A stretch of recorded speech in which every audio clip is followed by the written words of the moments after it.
पुष्पा जी का बेटा अमन पूरे 30 साल का हो चुका था। पुष्पा जी के परिवार में उनके पति और इकलौता बेटा अमन ही था। पुष्पा जी अपने बेटे अमन की जल्दी से शादी करवाना चाहती थी, लेकिन अमन था कि उसे कोई लड़की पसंद ही नहीं आ रही थी, क्योंकि अमन जो नौकरी करता था उसमें उसे बहुत ज्यादा तनख्वाह नहीं मिलती थी।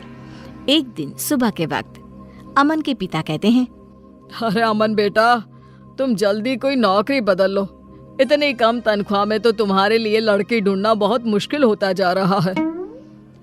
पापा, आप तो जानते हैं ना मैं कितनी कोशिश कर रहा हूँ, लेकिन इस वक्त तो लोगों को नई नौकरी मिलना तो दूर, पुरानी नौकरी बचाना भी मुश्किल पड़ रहा है। हाँ, वैसे बात तो तेरी ठीक है बेटा, लेकिन क्या करें, तेरी उम्र 30 साल की हो गई है और अगर जल्दी तेरी शादी हुई नहीं तो क्या होगा आगे चलकर। अरे मम्मी पापा, मैं बार बार शादी की बात सुनकर बहुत थक गया हूँ, और ये सुबह ऑफिस जाते वक्त ये सब बातें नहीं हो तो बेहतर है। लेकिन मैं भी क्या करूँ बेटा, अब मैं भी बूढ़ी हो चुकी हूँ। जल्दी से घर में बहू आ जाए, घर के काम काज में मेरा थोड़ा हाथ बंटवा दे तो मुझे भी कुछ सहारा मिले ना। मैं समझता हूँ, लेकिन मैं क्या कर सकता हूँ। कभी आपको लड़की पसंद नहीं आती और कभी मुझे। अच्छा चलो, कोई बात नहीं अमन बेटा, अभी तुम आराम से ऑफिस जाओ। मेरे दूर के एक दोस्त हैं, उनका फ़ोन आया था, उनकी रिश्तेदारी में कोई लड़की है, कल हमें उसे देखने जाना है। फिर से लड़की देखने जाना है पापा? मैं परेशान हो चुका हूँ ये बार बार नई नई लड़कियां देख देख कर। अरे अब ये तो करना ही पड़ेगा ना, तुम्हें इसमें भी कोई परेशानी है? नहीं माँ, कोई परेशानी नहीं है। ठीक है, मैं कल आपके साथ लड़की देखने चलूंगा। अमन परेशान होकर अपने ऑफिस चला जाता है और अगले दिन अमन और उसके मम्मी पापा लड़की देखने के लिए लड़की वालों के घर जाते हैं। लड़की की माँ कहती है, ये हमारी बेटी है सुधा, बहुत संस्कारी है हमारी बच्ची। जी हाँ, आपकी बेटी तो दिखने में भी काफी अच्छी लग रही है। भाई मुझे तो ये बहुत पसंद है। अब आपको भी हमारा बेटा पसंद हो तो आप भी बता दीजिए। देखो बहन जी, दिखने में तो आपका बेटा भी काफी अच्छा दिखता है, बस अब यही जानना बाकी रह गया है कि आपका बेटा कमाता क्या है। मेरी तनख्वाह 20,000 है। हो सकता है आने वाले टाइम में मुझे कोई अच्छी नौकरी मिल जाए और तनख्वाह और बढ़ जाए। जी हाँ, मेरा बेटा पूरी कोशिश कर रहा है और बहुत जल्दी उसको अच्छी नौकरी भी मिल जाएगी। लेकिन इस बात की कोई गारंटी थोड़ी ना है, शादी के बाद भी अगर आपके बेटे को अच्छी नौकरी नहीं मिली तो। हाँ जी, आप बिल्कुल ठीक कह रहे हैं। और वैसे भी 20,000 में आजकल होता ही क्या है। माफ कीजिएगा भाई साहब, हमें ये रिश्ता मंजूर नहीं।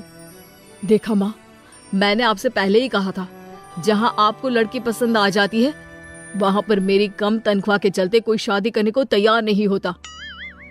ये सारी बातें हम घर चलकर भी तो कर सकते हैं। अमन, गुस्सा करने का कोई फायदा नहीं।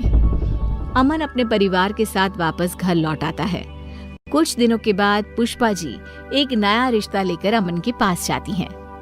अमन बेटा, देखो मेरी सहेली की बेटी है, इसका रिश्ता आया है तुम्हारे लिए। ये लोग कल ही हमारे घर आ रहे हैं। ओहो, फिर से लड़की देखनी पड़ेगी क्या? एक आखिरी बार, और मुझे लग रहा है कि इस बार तुम्हारा रिश्ता जरूर हो जाएगा। अगले दिन पुष्पा जी की सहेली अपनी बेटी को लेकर उनके घर आती है और दोनों परिवारों में आपस में बातचीत होती है। देखो, मैं पहले ही तुम्हें बता देती हूँ कि मेरे बेटे की तनख्वाह बहुत ज्यादा नहीं है, लेकिन इसमें कोई बुरी आदत नहीं है। मेरा बेटा बहुत संस्कारी है। अरे बहन जी, क्या फर्क पड़ता है अगर आपका बेटा 20,000 रुपए कमाता है। लड़का भाई अच्छा होना चाहिए, पैसों का क्या है, वो तो बाद में भी कमा लेगा। ये हुई ना बात, फिर तो हमारे बच्चों का रिश्ता जरूर पक्का हो जाएगा। बस अमन अपना जवाब बता दे। अमन बेटा, तुम्हें मेरी बेटी पसंद तो है ना? क्या मैं इस बात का जवाब 1-2 दिन में दे सकता हूँ? मेरा मतलब अभी मैं कुछ डिसाइड नहीं कर पा रहा हूँ। इतनी जल्दी कुछ भी कहना मेरे लिए मुश्किल है। पुष्पा जी की सहेली अपनी बेटी के साथ अपने घर वापस लौट जाती है उनके जाने के बाद अमन नाराज होते हुए अपनी माँ से कहता है, क्या माँ, आपने देखा वो लड़की दिखने में बिल्कुल खूबसूरत नहीं है, मुझे नहीं करनी उससे शादी। तुम्हारी बात तो ठीक है बेटा, लेकिन अब हमारे सामने कोई चारा भी नहीं है। उस लड़की को तुम्हारी कम तनख्वाह से कोई फर्क नहीं पड़ता। मेरे हिसाब से तो ये बहुत अच्छा रिश्ता है। लेकिन अमन पुष्पा जी की सहेली की बेटी के साथ शादी करने को तैयार ही नहीं होता। फिर से वही बात हो गई। कभी लड़की सुंदर नहीं मिलती, और अगर लड़की सुंदर मिलती है तो तुम्हारी तनख्वाह की वजह से रिश्ता नहीं हो पाता। अमन अपने मम्मी पापा की बातों से परेशान होकर घर से बाहर निकल जाता है। रात बहुत हो चुकी थी। अमन बहुत परेशान था। वो एक पार्क में जाकर बैठ जाता है। तभी पार्क में पीछे झाड़ियों से किसी के रोने की आवाज उसे सुनाई देती है। कौन है? कौन वहां रो रहा है?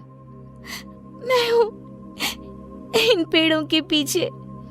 अरे लेकिन तुम कौन और पेड़ों के पीछे क्या कर रही हो? तुम तो दिखने में किसी परी की तरह लग रही हो।